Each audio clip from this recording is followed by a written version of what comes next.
Shalom semuanya. Title baru lagi aja tuh terkece. Oke, anyway, kembali kita berdoa dulu.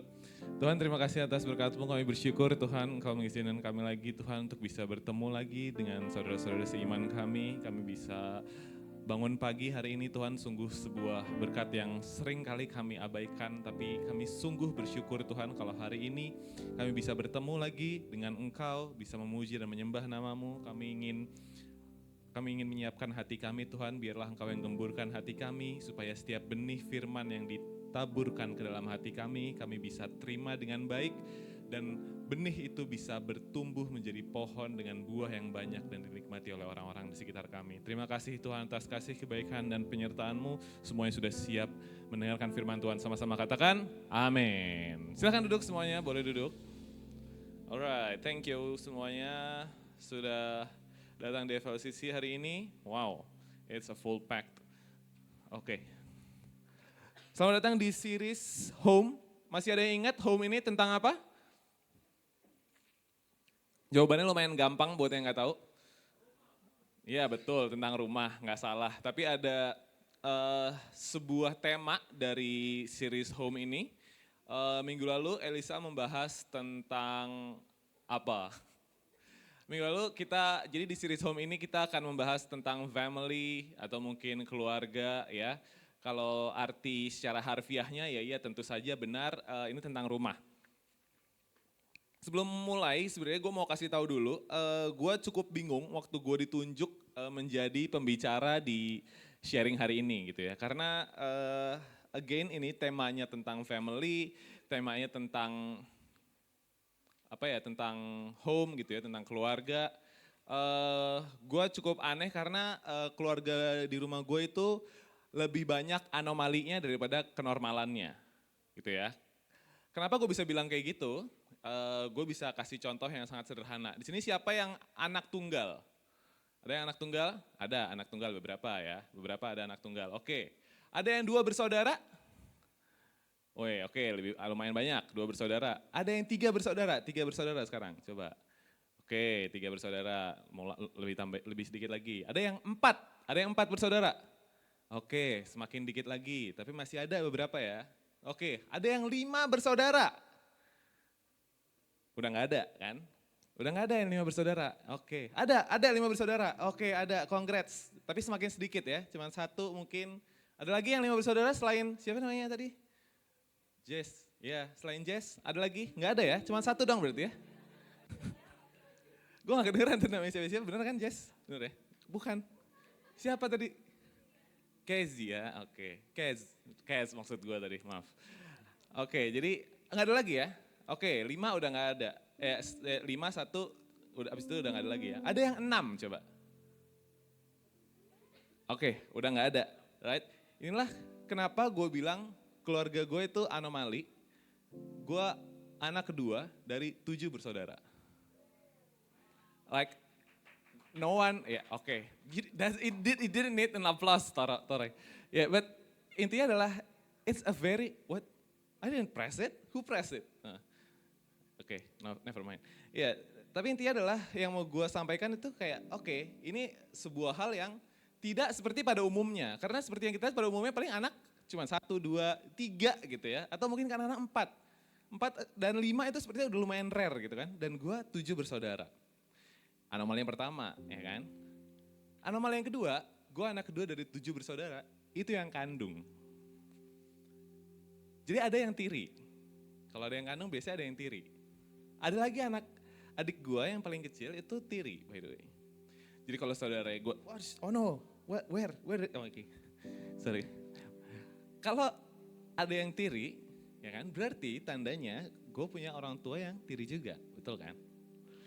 Jadi selain daripada keluarga gue yang 7 bersaudara plus 1 jadi 8 bersaudara ini, my parents also got divorced, right?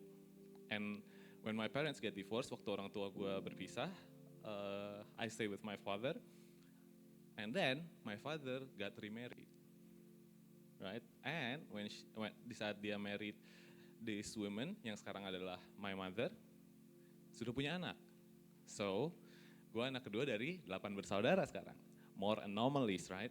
Sekarang gue mau tanya, nggak usah ngaku nggak apa-apa. Tapi berapa banyak dari teman kalian yang kira-kira punya saudara tiri? Apakah banyak banget atau sedikit? Iya, of course, ya. Yeah. Apakah banyak banget atau kayak, sepertinya bisa dihitung jari, right? Ada, tapi it's not a lot, right? Another anomalies, right? Dua anomali yang gue pikir, ya kan? Pertama, ya, I got a lot of siblings, saudara gue banyak banget bejibun, kalau disatuin bisa main volley, but ya, terus yang berikutnya, ya my parents got divorced, my father got remarried, dan gue punya saudara sendiri sekarang. Dan itu 8 bersaudara, it's not even end there. Ya. Terus ada lagi satu anak, ya intinya adalah dia ini diangkat lah gitu ya, tapi ya sebenarnya masih belum, ya maksudnya bukan anaknya kayak ada seseorang, dia punya anak dan anak ini kayak dianggap keluarga gue sendiri juga gitu ya. Jadi kayak it's a lot of complicated things, that's the point. Dan a lot of anomalies, banyak banget anomali yang ada di kehidupan gue, di keluarga gue terutama. Jadi makanya setelah gue mendapatkan materi ini gitu ya, di suatu hari, di hari Senin gitu, Gary, speaker coordinator kita ngechat gue bahwa, San, lu di week kedua ya, ini tentang ini, tentang family dan tentang keluarga. Gue berpikir kayak, gue dengan segala anomali yang ada di kehidupan gue, lu suruh gue bawain ini, gue berpikir seperti itu. Tapi pada akhirnya ya udah gue tetap mencoba menjadi murid yang baik. Ya udah gue baca dulu dan gue doakan dulu terkait materi ini. Karena gue merasa supaya gue nggak asal ngomong iya aja gitu ya. Jadi gue baca dulu dan gue doakan. Dan pada saat gue mendoakan ini, Tuhan tuh kasih gue sebuah insight gitu ya, sebuah pemberitahuan bahwa banyak banget orang-orang, perumpamaan-perumpamaan di Alkitab itu, dan Tuhan itu hampir nggak pernah pakai orang yang terlepas dari anomali di kehidupannya. Kayak pasti ada aja permasalahan yang ada di kehidupan orang-orang yang Tuhan pakai. Banyak banget contohnya kita bisa lihat dari perjanjian lama sampai perjanjian baru. Pasti semua orangnya itu nggak ada yang nggak punya masalah duluan sebelum Tuhan datang dan mengubahkan kehidupannya menjadi sesuatu yang jauh lebih baik lagi. Because our God is good, He make things. Dia itu membuat sesuatu yang buruk gitu ya, membuat sesuatu yang aneh, yang anomali mungkin kita pikirnya, and He turn it for good. Because He is good. Right?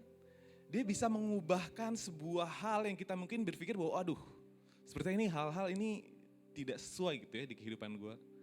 Tapi karena ada Tuhan, He turns it for good. Jadi here we go.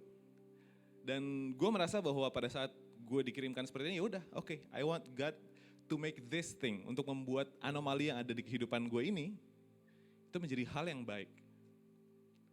Karena ada anomali yang terakhir yang gue belum sebutkan, dan anomali ini adalah anomali yang gue buat sendiri, karena perilaku gue sendiri. Anomali yang terakhir adalah gue adalah satu-satunya dari sekian banyak keluarga gue tadi ya. Dari keluarga gue adalah satu-satunya orang Kristen di rumah itu. I don't need the applause, but yeah, okay, thank you anyway. Okay. Thanks, Omar. Oke, gitu. Dan menurut gue, ya oke, God can turn these things for good, right? Jadi, we are going to learn a lot today. Dan the thing about keluarga gitu ya, part kedua dari home ini, kita akan belajar mungkin yang sangat sulit juga buat kita lakukan di dalam keluarga kita terutama.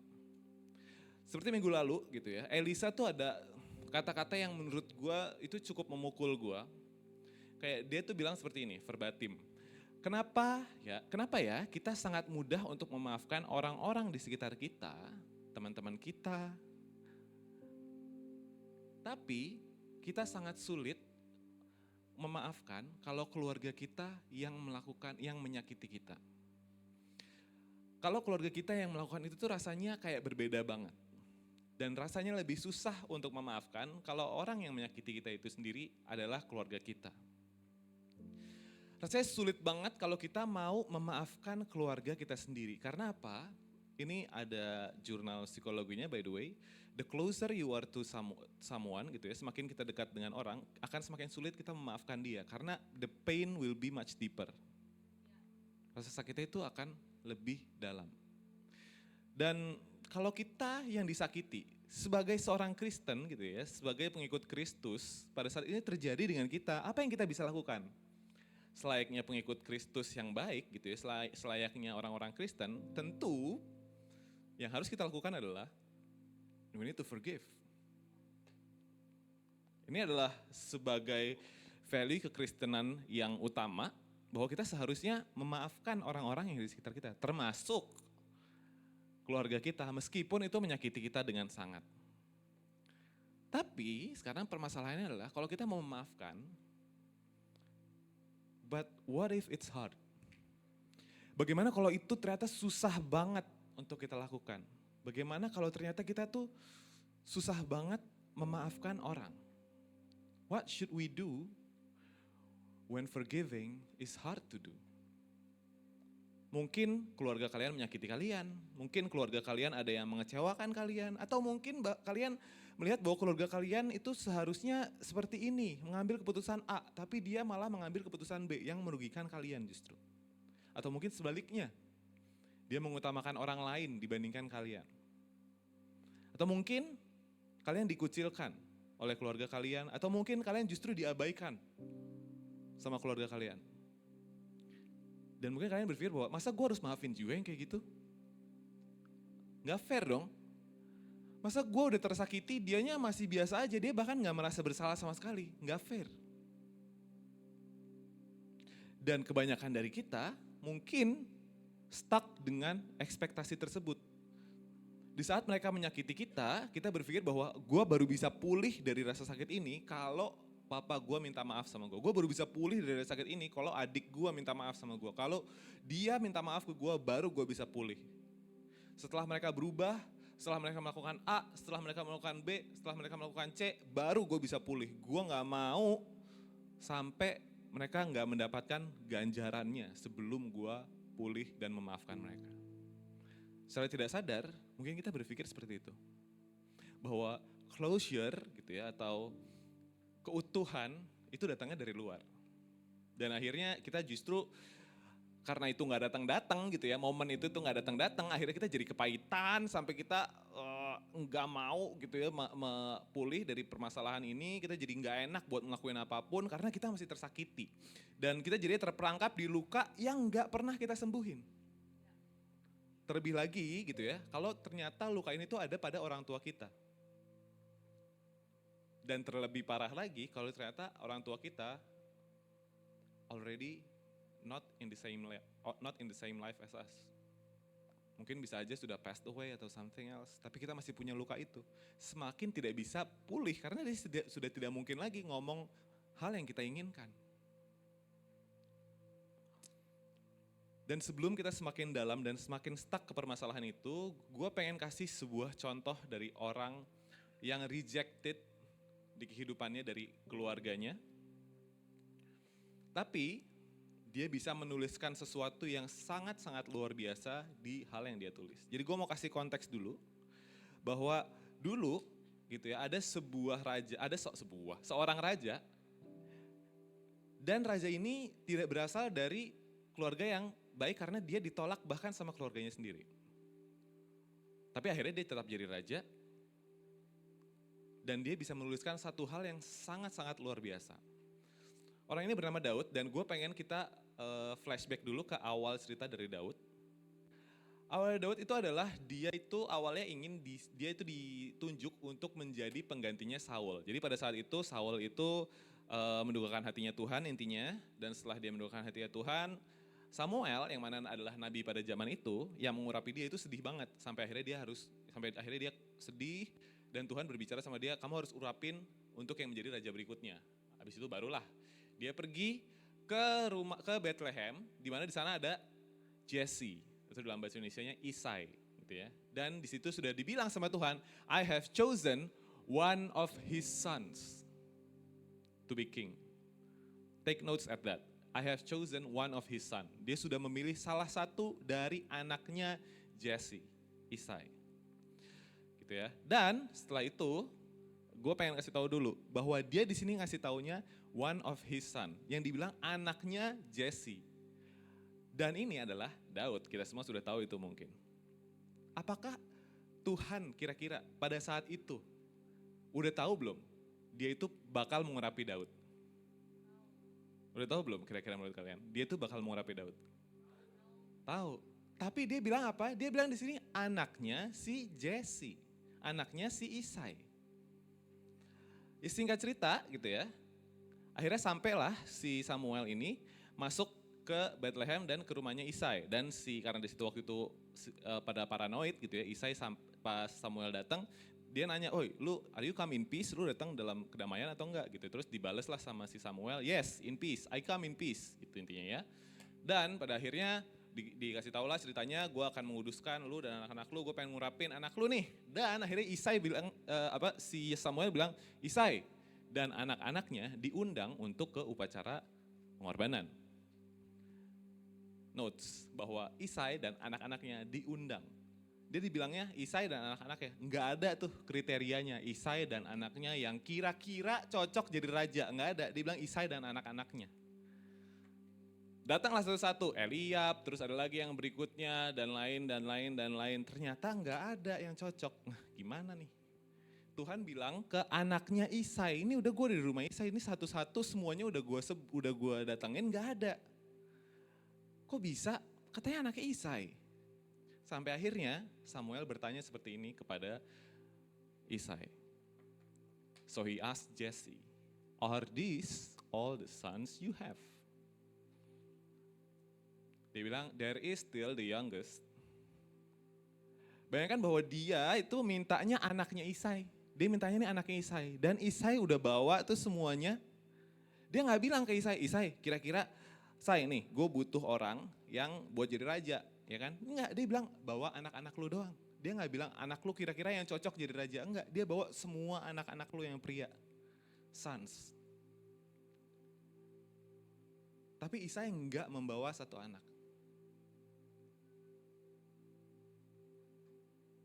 Anak ini rejected by the family. Dia bahkan tidak dianggap sebagai anaknya Isai. Karena statusnya dia itu anaknya Isai loh harusnya. Tapi dia nggak dibawa. Dan dia bilang masih ada sih yang masih muda tuh. Dia lagi ngangon kambing. Dan Samuel bilang ya udah kita nggak akan duduk sampai dia di sini. Dan akhirnya dia yang dipilih dan Tuhan mengurapi dia. Intinya adalah meskipun Isai tidak menganggap dia sebagai anaknya, Tuhan bilang dia sebagai anaknya Isai. Karena dari awal Tuhan bilangnya bukan Daudnya. Tuhan bilangnya adalah statusnya dia sebagai anak Isai. Meskipun Isai berkata dia bukan anak gua, Tuhan sudah tahu status lu terlebih dahulu. Bukan orang tua lu yang mengatur siapa status lu, bukan adik lu, bukan kakak lu, bukan saudara, sepupu, siapapun. Yang mengatur status lu adalah Tuhan. Dan kalau Tuhan sudah memberikan status itu, I think that's enough. Dan oleh karena itu, seiring berjalannya waktu gitu ya, apakah pada saat Daud diurapi jadi raja, dia sampai mendapatkan permintaan maaf gitu dari bapaknya, "Maaf ya Daud, dulu waktu kayak gini-gini." Well, gue sih gak pernah baca dan itu tidak tertulis gitu ya di Alkitab. Tapi ada momen di mana pada saat dia lagi dikejar-kejar Saul, dia mengantarkan kedua orang tuanya ke tempat yang aman. That means Daud already forgives their parents. Dan Daud bisa melakukan itu semua karena jawabannya ada di Mazmur 27 ayat 10. Di Mazmur 27 ayat 10, dia berkata seperti ini. Wow, it's black. "Though my father and mother forsake me, the Lord will receive me." Amen. Meskipun ayahku dan ibuku menolak aku, the Lord will receive me. Dia gak minta untuk diterima orang tuanya, dia gak perlu status yang dikasih sama orang tuanya itu apa. Dia cuma perlu Tuhan yang udah menuliskan status itu. So, gimana caranya dia bisa sampai ke titik ini? Gimana caranya dia bisa sampai ke forgiveness yang bisa memaafkan kedua orang tuanya meskipun dia sudah ditolak. Gue bukan bilang di sini seperti kayak, oke, Daud bisa memaafkan kedua orang tuanya, berarti lu juga bisa. No, bukan seperti itu. Tapi gue lebih ke arah berkata seperti ini, bahwa Daud pada saat itu harus menerima seperti ini. Tapi Tuhan tidak pernah sekalipun meninggalkan dia. Jadi kalau kalian ada di posisi mungkin yang mirip dengan Daud atau mungkin agak berbeda tapi ada di status yang sama, Tuhan juga tidak mungkin meninggalkan kalian. So, the fact that David, faktanya bahwa Daud itu bisa sampai ke titik ini, dia itu bisa datang dari mana? So, where does healing come from? Gue bisa kasih tahu 3 hal yang tidak, this is not where healing come from. Yang pertama adalah healing does not come from within ourselves. Kita bisa journaling, kita bisa terapi, datang ke psikolog dan lain-lain. Again, ini gak salah, ini hal yang bagus justru. Tapi ini tidak pernah didesain untuk menjadi sumber dari kesembuhan itu sendiri. It helps, good, it's good. Tapi ini bukanlah sumber dari kesembuhan itu sendiri. Dan yang kedua, healing does not come from the people who hurt you. Pemulihan itu tidak datang dari orang yang menyakiti kita. Ya, ini apalagi gitu ya. Karena meskipun mereka sudah minta maaf pun gitu, terkadang itu gak membantu kita.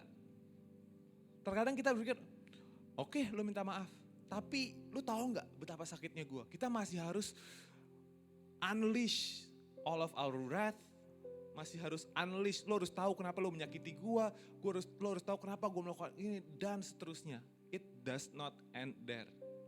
Tidak berakhir di situ saja. Karena pasti masih ada lagi kayak yang kita pengen supaya dia tuh bisa menerima ganjaran yang sama. Dari apa? Dari meskipun dia sudah minta maaf kepada kita. Dan yang terakhir, it does not come from other people. Nah ini justru bisa berbahaya. Karena ini kita bisa menjadi pedang yang bermata dua. Selain kita menyakiti kita, karena misalnya kita mengganti sosok keluarga kita, sosok dari ayah kita, misalnya kita nggak punya sosok ayah di kehidupan kita dan kita ganti itu ke orang lain. Misalnya ke pasangan kita atau ke orang lain. Dan di saat dia tidak bertindak sesuai dengan ekspektasi kalian, bukan hanya kalian yang merasa tersakiti, tapi orang tersebut pun bisa merasa tersakiti dari situ. So it does not come from other people. Ini juga tidak bisa datang dari orang lain. Dan kasihan juga mungkin teman kalian yang kalian jadiin trauma dump kalian, dia harus bisa membawa beban kalian juga. Jadi jawabannya cuma ada satu. There's only one answer. The key to our healing is found only through Jesus. Kunci dari pemulihan kita cuma bisa datang lewat Yesus. Karena meskipun gitu ya kita melihat seseorang itu sangat sulit untuk dikasihi, sangat sulit untuk dimaafkan gitu ya, saat forgiving feels too hard. Kita cuma bisa melakukan itu by the strength of our God. Cuma bisa melakukannya lewat kekuatan dari Tuhan kita. Bukan berdasarkan willpower kita sendiri, bukan berdasarkan rasa kekuatan kita sendiri, tapi justru dari Tuhan. Well, to be frank gitu ya, Tuhan dulu itu justru duduk dengan orang-orang yang bersalah loh. Dia duduk dengan Matius. Matius itu pemungut pajak. Mungkin kita ngelihatnya sekarang gitu, mungkin orang-orang Farisi gitu dulu, ini orang gak seru amat, masa Yesus gitu kan lagi duduk sama pemungut pajak dimarah-marahin, masa Yesus duduk sama apa ya ngomongnya, apa sih? Ya itulah, pokoknya pemuas, ya you know what I meant. Gue lagi mencari kata-kata enaknya agak susah, tapi ya udahlah.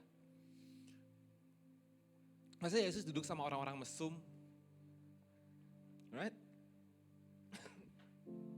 Tapi Yesus duduk sama mereka.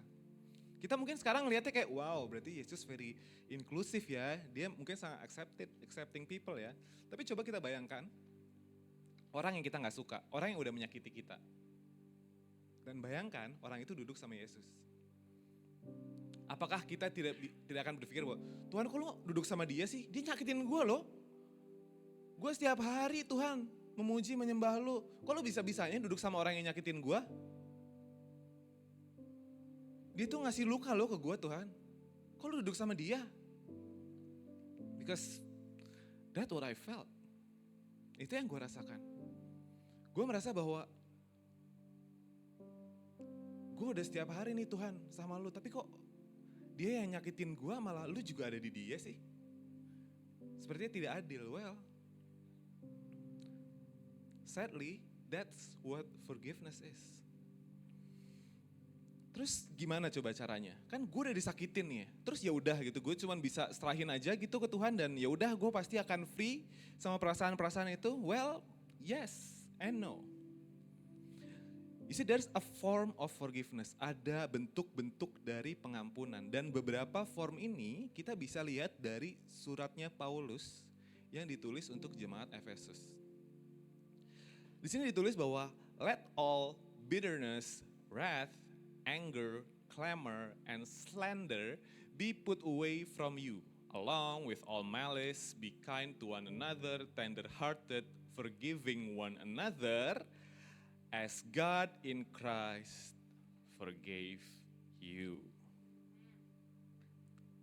Di sini dikatakan bahwa, ini gue translate, dikatakan bahwa semua itu, mau itu kemarahan, kepahitan, keributan, slander atau kayak fitnah, semua itu dipergikanlah dari kita. Biarkanlah itu pergi, ditaruh di tempat lain dari kita. Dan kita seharusnya be kind to one another. Berbaik hatilah dengan satu sama lain. Berhati lembut, memaafkan satu sama lain. Sama seperti siapa? Sama seperti Tuhan Yesus. Yang sudah memaafkan you. Memaafkanku. Memaafkan kita semua. Jadi true forgiveness itu bukan cuma tentang kayak oke, gue serahin ini semua ke Tuhan. Tapi there's 4 things, ada 4 hal yang bisa kita ambil dari true forgiveness. Yang pertama itu adalah, ini bukan cuma tentang oke, biarin aja mereka melakukan kayak gini semuanya ke gue, ya udahlah. No, it doesn't stop there. It's not just excusing what they did. It's being willing to carry the consequences and the emotional pain that came from it.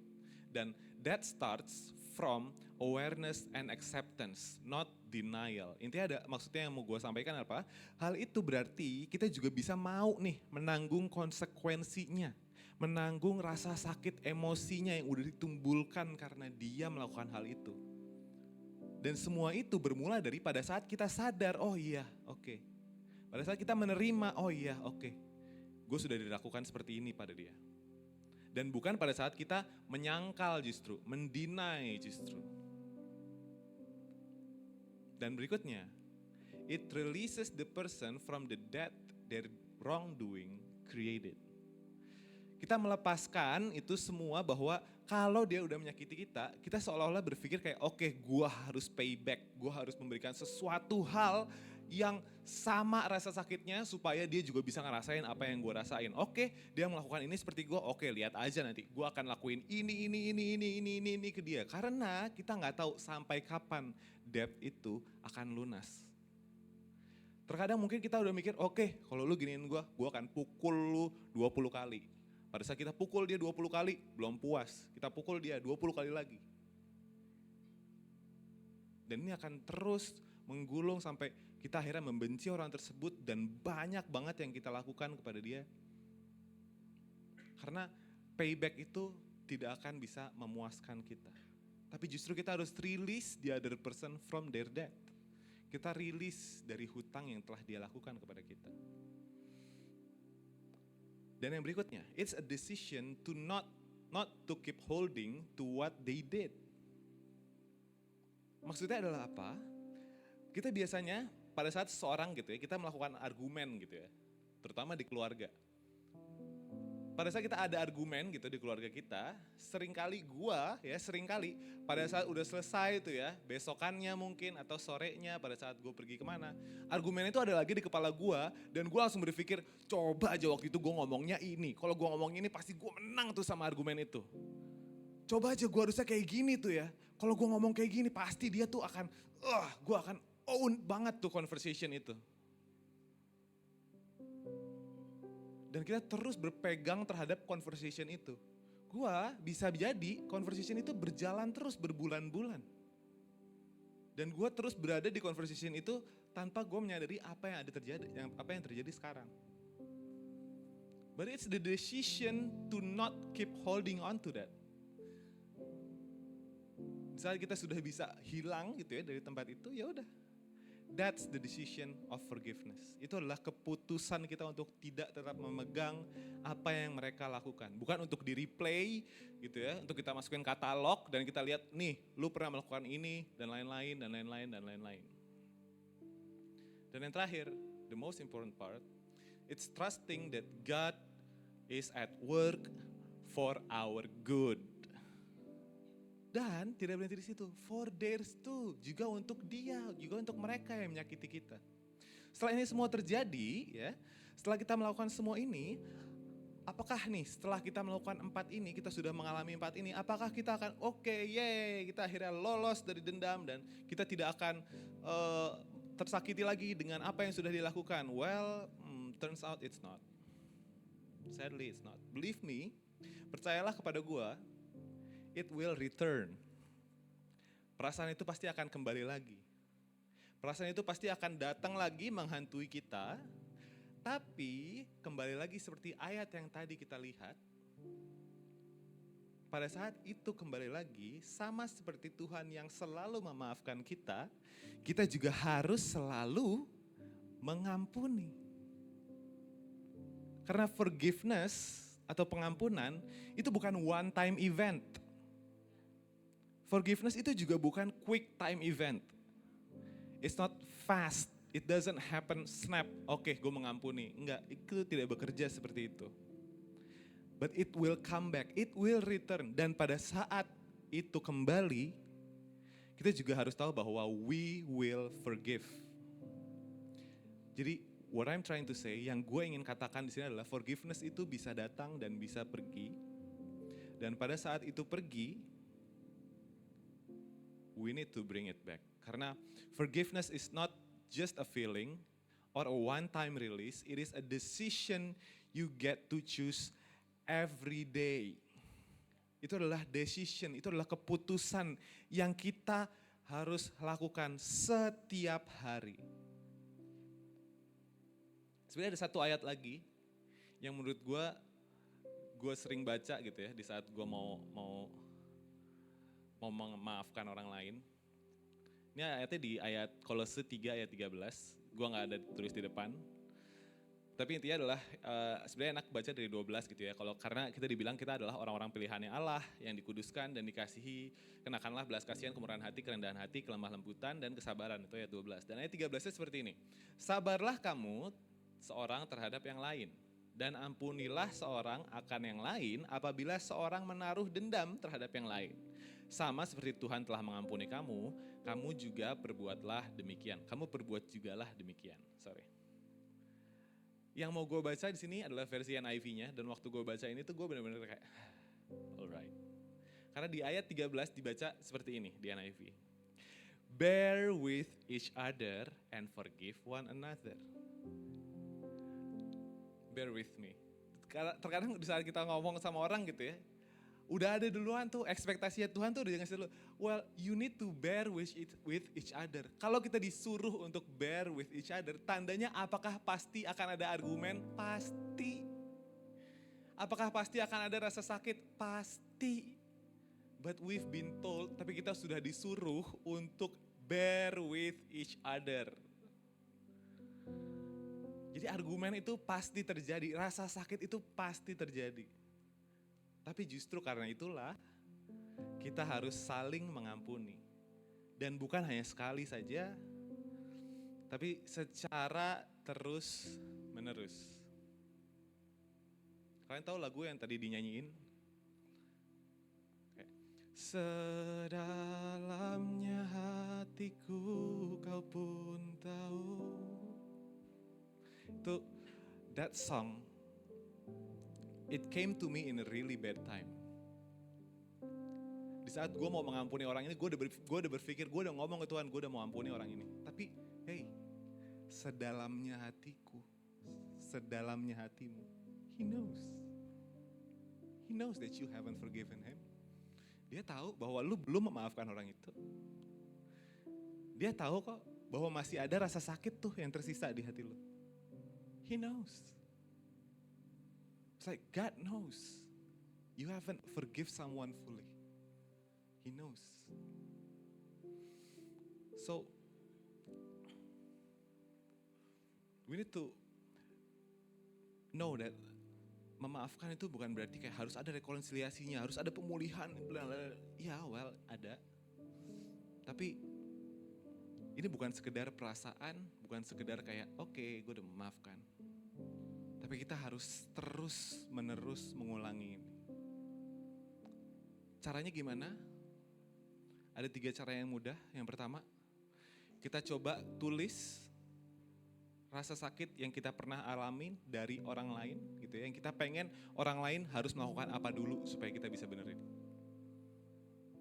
Dan kita make a decision today. Choose to forgive that debt. Untuk melepaskan hutang itu dari orang lain. Dan setelah itu, tulis ini, forgiveness is not a one-time event. You need to do it over and over and over and over and over again. So, ada pertanyaan untuk kalian bisa ponder, pertanyaan untuk kalian bisa lakukan. If you're honest, are you still waiting for someone to apologize? Are you still waiting for someone to change? Are you still waiting for someone to pay for what they did before you let yourself heal? What will it look if you don't wait for that? Apa yang akan terjadi kalau kalian ternyata tidak memikirkan itu? Jadi, gue akan akhiri ini dengan kesaksian gue sedikit. Seperti yang gue bilang tadi, bahwa keluarga gue itu lumayan kompleks. Dan karena keputusan yang gue ambil, karena gue mau menjadi, karena gue memilih untuk menjadi orang Kristen satu-satunya di keluarga gue, itu menimbulkan banyak banget konflik di keluarga gue. Dan konflik yang paling terutama adalah gue diisolasi. I've been isolated, right? Dan it happens recently gitu ya, bahwa gue di sebuah perbincangan gitu ya, sebuah argumentasi bahwa argumen yang ada itu adalah gue mengisolasi diri gue sendiri. Dan di saat itu gue bilang oke, fine, gue akan menjadi lebih baik lagi, gue akan gue tidak akan mengisolasi diri gue sendiri. I tried, gue mencoba untuk itu. Dan di saat gue mencoba itu, bukannya gue menjadi lebih baik, tapi gue justru melihat sesuatu yang gue gak lihat sebelumnya. Bahwa it's a fact that I get isolated. Bukan karena keputusan gue, tapi it is the fact. Karena apa? Gue melihat bahwa, jadi gue kan ada di grup dan gue sering melihat bahwa di grup itu kayak sering ada foto mereka melakukan event tertentu gitu, mungkin ada ulang tahun atau ada apa gitu ya. Dan gue gak pernah ada di situ karena ya mungkin gue lagi kerja, atau mungkin lagi pray day gitu ya, atau gue baliknya jadi malam dan lain-lain dan seterusnya. Gue berpikir, oh ya udah mungkin memang karena gue lagi gak di situ aja. Tapi it happens recently bahwa gue mengetahui di saat sebuah event gitu ya, ada sebuah event seseorang gitu ya ulang tahun di rumah gue, dan kebetulan gue ada di situ. Dan gue bisa melihat bahwa nyokap gue itu nelponin adik-adik gue yang gak ada di sana, yang belum ada di rumah, yang belum pulang. Dan itu membuat gue berpikir bahwa I am isolated. Gue gak pernah. Di saat ada event gitu ya di rumah dan gue gak ditanya, gue gak dipeduliin, gue gak ditanya lagi di mana, kapan akan pulangnya. And I am isolated, it is a fact. Dan yang membuat gue lebih sakit lagi bahwa adalah they all knew. Everyone knew. Dan mereka masih bisa membuat bahwa gue adalah pelakunya yang mengisolasi diri gue sendiri. They all knew. They said they're about to back me up. Mereka bilang mereka mau back me up. They don't. They lie. Does it hurt me? It is hurt me. Real bad. Dan gue berpikir di situ kalau aja nih gue bisa, God please, I wanna get angry. Gue pengen banget marah, gue pengen banget nyatain semuanya, gue taruh semuanya di meja, lo semua tahu bahwa gue diisolasi. I am getting isolated here, I am getting ignored. You guys don't care a bit about me, you guys don't know nothing. And you guys are still the victim, dan kalian adalah masih korbannya, dan gue adalah pelakunya, and I'm still the suspect. I wish I could get angry.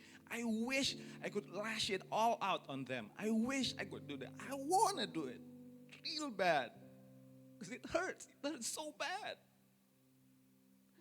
When the fact that you know they need to back you up, but they don't. But then this song came. God knows. You know, ada part di bagian lagu ini yang bilang, di dalam kesesakan, di dalam kemenangan, ku tahu engkau selalu bersama. And that's enough. God knows. God knows the pain. God knows that it hurts me so bad. God knows it. God sees it. And at that moment, I know that it's enough. When God already knew it, God already said it, I think that's enough. I don't need them to know it. God told me to give them love. Tuhan menyuruh gue untuk mengasihi mereka. Then I'll do it. I don't need them to know my pain. It's not necessary. I just need God to know it. And He knew. He knew my heart. He knew how deep my heart is. Dan Tuhan menyuruh gue untuk mengampuni mereka, untuk mengasihi mereka. And I do it. I don't need to lash it out on them. I don't need to get angry. Gue gak perlu marah. Gue gak perlu keluarin itu semua, marahin mereka semua. I don't need that. God asked me to love them. So I did. I did love them. Even if it's hard to forgive, to let it go, even if it's hard to do it every single day, meskipun sulit buat gue untuk harus pulang ke tempat itu, ke rumah gue. I chose to come home. I chose to do it. I chose forgiveness. It's what God's want.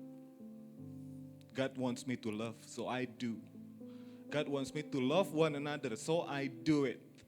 Even if it hurts, I don't care. God knows I'm hurt. And that's enough. So, what I'm trying to say is that forgiveness is not just one time. So, this is my last words. That I chose forgiveness today not because it's easy, but because I've been forgiven first. Bisa kita katakan sama-sama? 1, 2, 3. I chose forgiveness today not because it's easy, but because I've been forgiven first. Amen? Alright, gue undang kita semua untuk bangkit berdiri. Kita akan menerima perjamuan kudus hari ini. Mari kita siapkan hati kita. Dan sebelum itu mari kita berdoa. Tuhan, kami bersyukur Tuhan atas penyertaan-Mu, atas kasih-Mu Tuhan. atas pengampunan-Mu Tuhan terhadap kami. Bahwa Engkau mau turun Tuhan dari tahta-Mu. Dan Engkau turun sebagai manusia. Dan mengorbankan diri-Mu Tuhan di atas kayu salib. Sehingga Engkau membebaskan kami Tuhan dari segala dosa. Bukan karena kami layak. Bukan karena kami mampu. Tapi simply karena Engkau mengasihi kami Tuhan. Dan if that's the decisions that you made for us, we want to make the same decision for each other, Lord. Kami mau melakukan keputusan yang sama untuk orang-orang di sekitar kami. Kami mau mengampuni mereka Tuhan. Meskipun itu adalah salib yang harus kami pikul. Tapi jika itu adalah jika hal itu adalah hal yang Engkau inginkan, kami mau Tuhan melakukannya. Kuatkan kami Tuhan. Bantu kami Tuhan untuk bisa melakukan itu semua. Kami percaya Tuhan, Engkau ada di saat kami sesak dan di saat kami menang. Dan itu cukup. Dan itu hal yang kami inginkan. Terima kasih Tuhan. Sekarang kami akan menerima perjamuan kudus. Kami mau menyiapkan hati kami.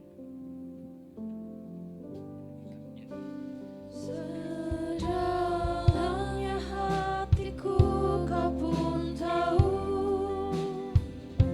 dan kasih-Mu dah jauh dalam jiwaku. Di dalam kesesakan, di dalam kemenangan, ku tahu Engkau selalu. Sekali lagi sama-sama kita katakan. Apakah ada di antara teman-teman yang belum menerima tubuh dan darahnya? Boleh angkat tangannya. Semua sudah terlayani.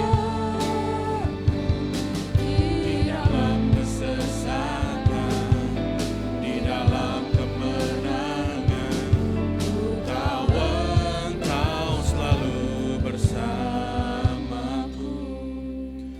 Sebab apa yang telah kuteruskan kepadamu telah kuterima dari Tuhan, yaitu bahwa Tuhan Yesus pada malam waktu Ia diserahkan mengambil roti, mendekat roti di tangan kananmu. Dan sesudah itu Ia mengucap syukur atasnya, Ia memecah-mecahkannya dan berkata, inilah tubuhku yang diserahkan bagi kamu, perbuatlah hal ini menjadi peringatan akan aku. Kekasih-kekasih Kristus, bukankah roti yang kita pecah-pecahkan ini adalah persekutuan kita dengan tubuh Kristus? Amin. Mari kita makan dalam nama Yesus.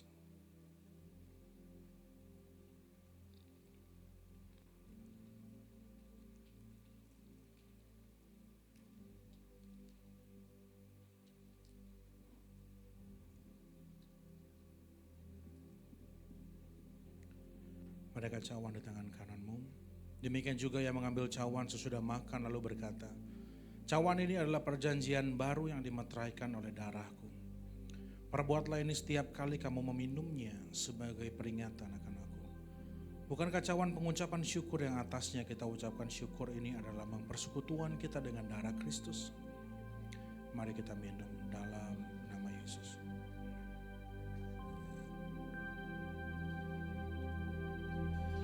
Naikkan syukurmu kepada Tuhan.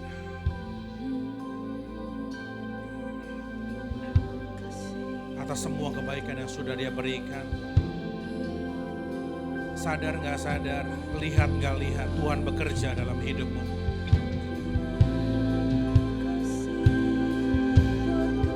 Kami mengucap syukur Tuhan untuk pengampunan yang telah kami terima bahkan sebelum kami dilahirkan. Kami bersyukur untuk pengampunan yang telah Tuhan berikan bahkan di saat kami masih berdosa.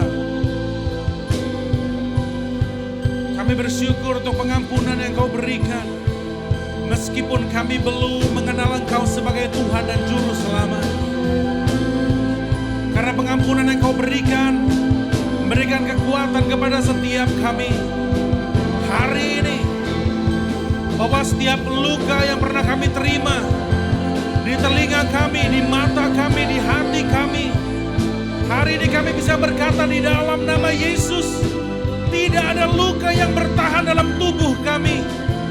Kami dikuatkan, kami disucikan, kami dikuduskan, dan kami diberikan kemampuan untuk melepaskan setiap pengampunan kepada mereka yang pernah menyakiti kami.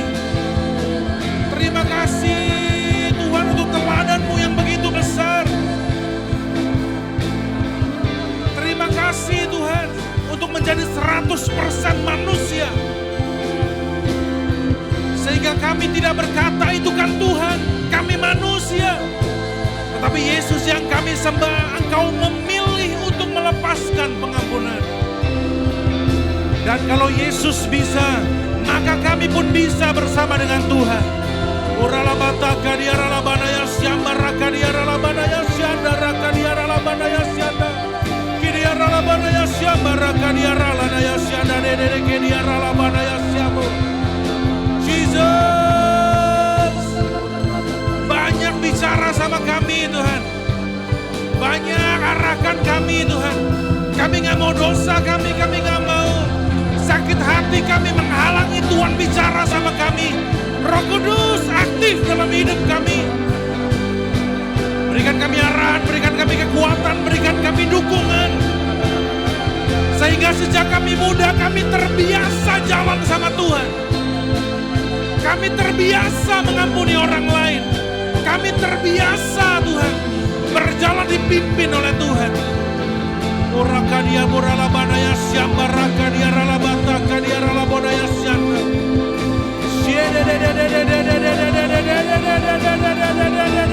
Dia murulobonaya syamba rakadia rala. Shedekedia ralabodaya syamba rakadia mu. How great you Jesus.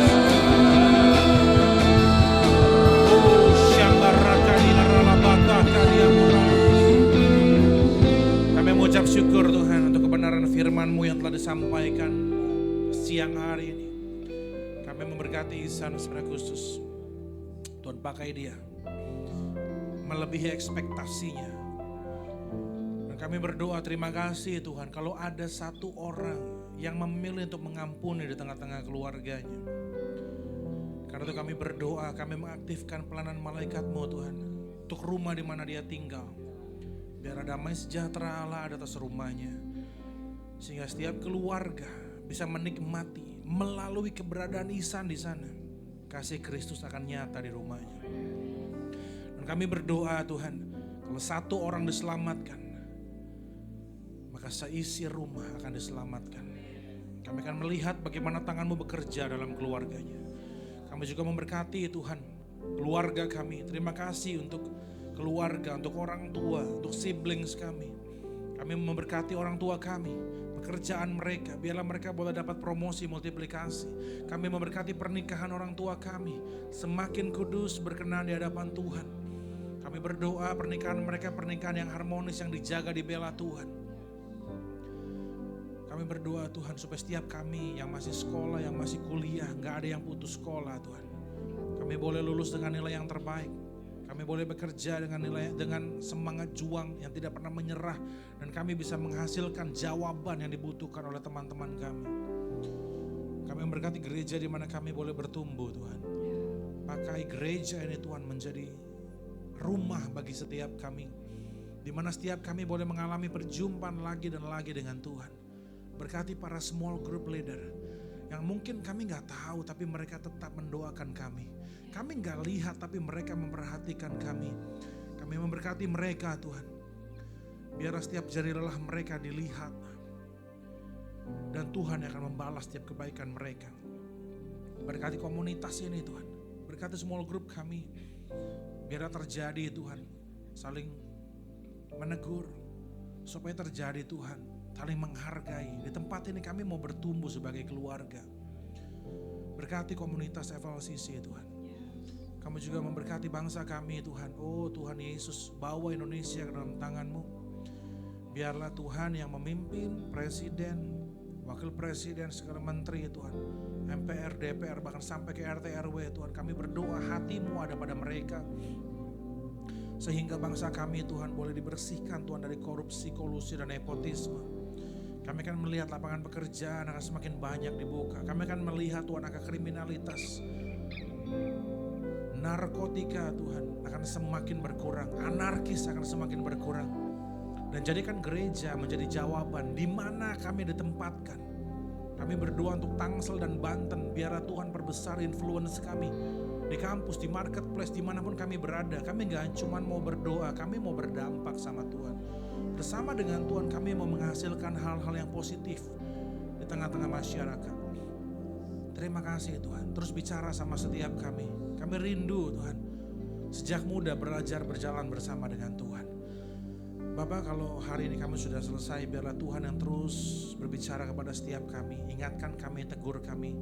Dan sebelum kami kembali kepada aktivitas kami yang lain, kami mau angkat dua tangan kami terima berkat Tuhan. Mereka dua tanganmu, biarlah berkat yang terbaik dari Bapa di surga, berkat yang terbaik dari Tuhan Yesus, berkat yang terbaik dari Roh Kudus menyertai hidupmu, sekolah, kuliah, pekerjaan, bisnis, usaha, dan pelayananmu sepanjang hari ini, besok, bahkan sampai selama-lamanya. Kita yang percaya diberkati Tuhan, sama-sama kita katakan amin. Happy Sunday and God bless you.